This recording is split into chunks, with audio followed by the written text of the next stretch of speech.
Good morning, everybody. My name is Rami Goldratt. Pleasure to meet you. And I'm honored that you came to hear me for a whole day. During this day, I will present to you with the TOC thinking processes, which is the fundamental tools we use in order to identify core problems and to create breakthrough solutions.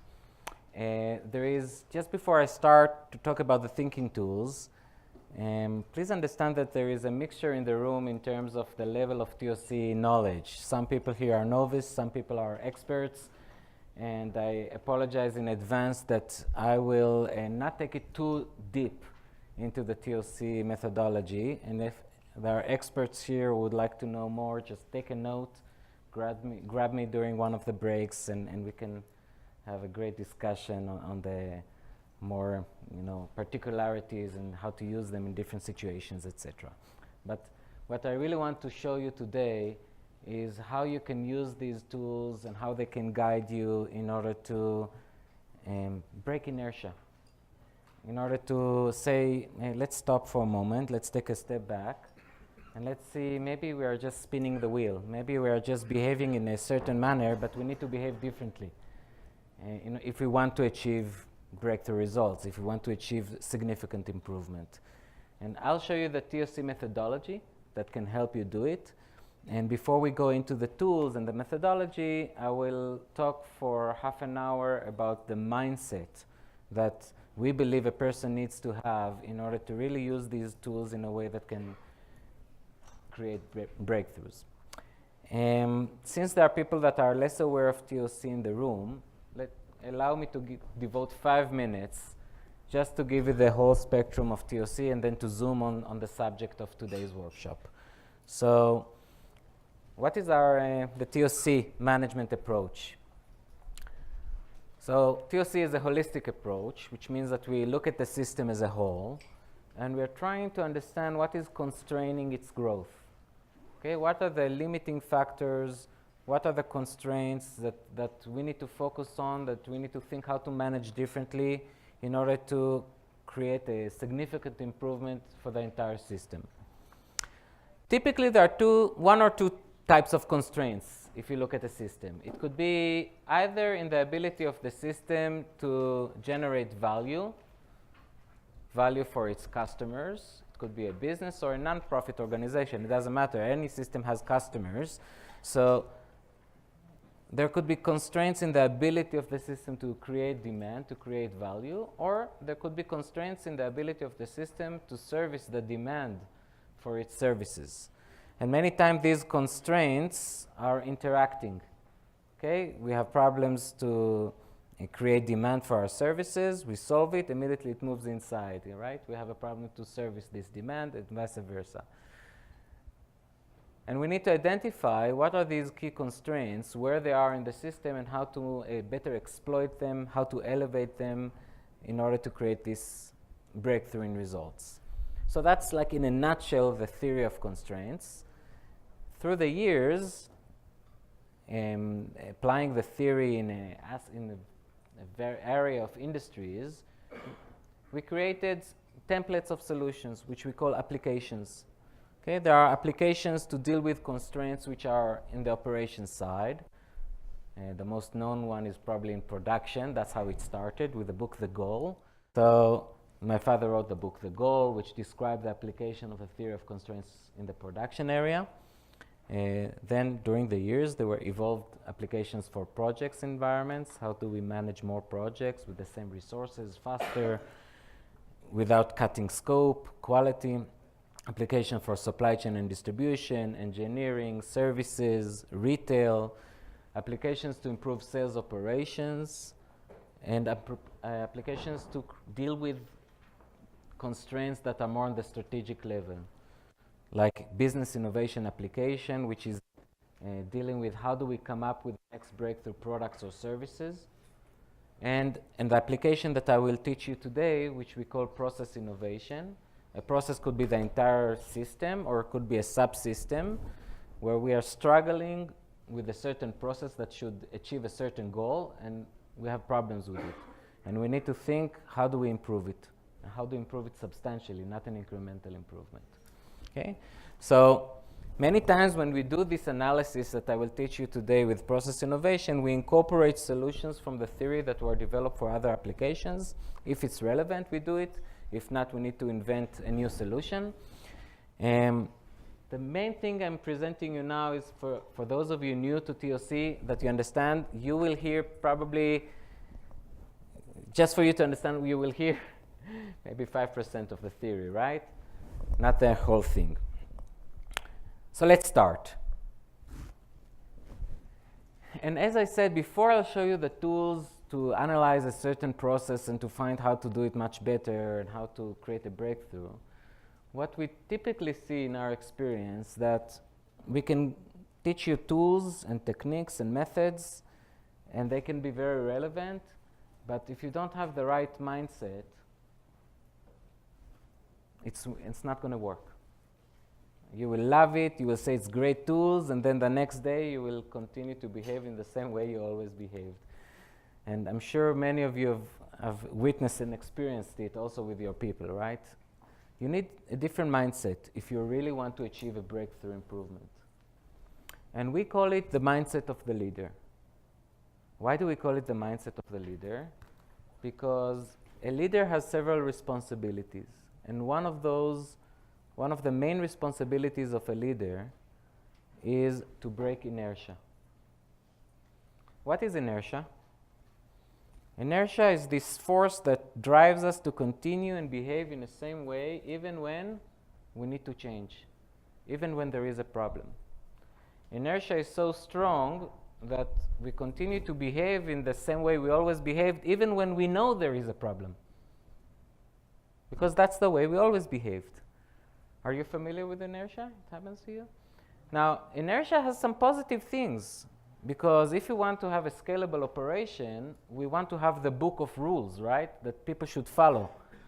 The policies, the procedures, otherwise you will never be scalable.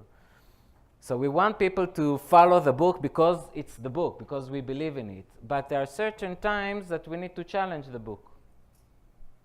That we need to say, wait a minute, yes, maybe that's the way we always behave, but reality changed.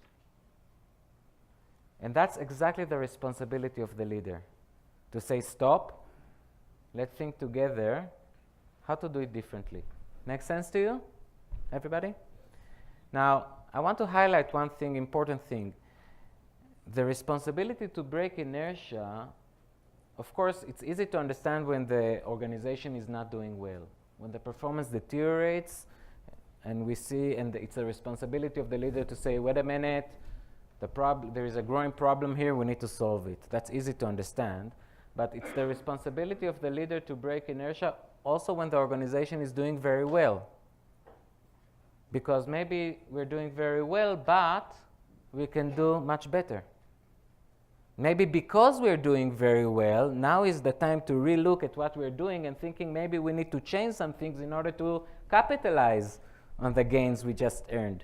Everybody with me? And maybe we're doing very well, but around the corner there is a big threat waiting for us. So it's always the responsibility of the leader to be on the alert, to look at the system as a whole, to analyze it, and to see what is the fundamental problem, if there is, that we need to address. What is the main limitation that we need to solve in order to create the next jump in performance? My father liked this quote very much. He said, it's a quote by Seneca, the Roman philosopher. And he said the following: luck is what happens when preparation meets opportunity. Okay, you always need to be prepared. Now, prepared means that you can capitalize on the opportunities you see, but also when you're prepared, you are able to identify the opportunities that are coming your way. Okay? And for this, you need to be curious. Okay? You need to have the passion to keep learning and exploring. Expand your logical maps so you can get luck on your side. You can be prepared. And the way to do it is by applying 3 forces that every person have. And that's the starting point for the thinking processes of TOC. Because you need to apply the thinking processes of TOC only in areas where these three forces are very strong. The first force is emotion. What I'm going to teach you, don't try and apply it in an area you don't care about. Make sense? If you don't care about it, don't try and apply it. You will not have the intuition that is needed to find solutions and to find where to focus. And you will certainly not have the ability you will not have the persistence, the needed persistence to deal with failures. So you need to apply it only in areas that you really care about. Really care about means either you like it very much or you hate it very much. Hate is also an emotion. Hate it means I hate it, I want to kill it. I want it out of the way. Now, emotion feeds the second force, which is intuition. What is intuition? Intuition is our ability to jump to conclusions without going through all the logical steps. To suddenly see the solution before you finish even defining the problem. To see only pieces, to see the whole solution and only then put all the pieces together. Everybody understand what I'm saying about intuition? Okay, if you don't have intuition, no logic can help you. All the tools, nothing can help you. You need to have intuition because logic is there in order to shape your intuition, to augment your intuition, to find where it's missing, to find where it's misleading you, to enable you to communicate your intuition to other people. But it starts with the intuition. Everybody with me? Okay? This creativity spark. Okay? That's why many times when we are applying the thinking processes, we encourage people, don't do it on your own. Because then you rely only on your own intuition. Try to do it in a team. Or whatever you do, check it with other people very quickly to get feedback from their intuition about the area, the subject matter that you analyze. Make sense, everybody? The nice thing about it is that this is an ongoing helix. This is a quote taken from the book The Choice. When we practice thinking clearly, we don't devote the same attention to every subject. We tend to concentrate on our areas of interest. Now suppose that we use the intuition that we have in these areas to fuel logic. The more we succeed in thinking clearly, the deeper our emotions in those areas become. The deeper the emotions, the stronger is the resulting intuition. The stronger the intuition, the higher the chance to successfully apply logic, the higher the chance to achieve good results. And since these results were achieved in our areas of interest, they are meaningful in our eyes. The more meaningful the results, the deeper are the emotions, and so on and so on. This is a helix. Emotion feeds intuition, feeds logic, feeds into emotion, etc., etc. It's an ongoing process to achieve more and more. For the sake of this exercise, the important lesson is only apply it in an area that you have great emotion, great intuition. Otherwise, it will just be an academic exercise. You will not achieve anything. Make sense to you? And if you don't have enough intuition, get it. How? Talk to other people in the area, in the subject matter. So, let's now learn the tools. We talked about breaking inertia, and one of the most famous sayings of my father was, every improvement is a change, but not every change is an improvement. So we need to ask 3 questions. What to change? What's the core problem? What's the vicious cycle we need to focus on? What to change to? What's the solution? And how to cause the change. By the way, those of you who have not met my father, let me tell you something. My father was very picky on every word he used. He was obsessed with words. Every word he used was very, very important for him. So notice the way he phrased the last question. He didn't say how to change. He says how to cause the change. There is a big difference. He said, you know, if you define the right solution, you already know what you need to do. The problem is not that you don't know the actions that you need to take. You know, it's part of the solution definition. The problem is that even when you know the actions, when you go and apply this solution, rather than collaboration, you face resistance. You're trying to implement a solution that should solve the problem, but you, instead of creating harmony, you create disharmony. Did it happen to you in the past? That you tried to apply a good solution but faced a lot of conflicts to apply it? So you need to really carefully answer the question of how to cause the change. The TOC thinking tools enable you to ask and answer these three questions correctly. What to change? Many local initiatives do not translate to a global optima because they don't solve the vicious cycle. Rather than confronting the root cause, we deal with symptoms. Because we don't solve the vicious cycle, all of our attention and effort is dealing constantly with the undesirable effects rather than with the root cause. So when we ask what to change, we need to understand how do we avoid losing focus, pursuing so many improvement efforts, dealing with undesirable effects instead of the vicious cycle. Make sense, everybody? What to change to? Often a solution to one part of the system creates problems elsewhere. Often short-term solutions conflict with long-term objectives or vice versa. So when we are defining solutions, we need to make sure we don't replace one set of problems with another set of problems, which often happens. And how to cause the change. Many good solutions fail in execution. Often introducing a meaningful change is chaotic and generates many conflicts. So how do we circumvent the obstacles, overcome the obstacles, and enhance harmony rather than creating disharmony? For this, to answer correctly these questions, we have the thinking processes, the tools, which follow the following process. When we ask what to change, we start with defining the system that we want to improve, then identifying the vicious cycle, then identifying the core conflict that prevent us from solving the vicious cycle until now. Everybody with me?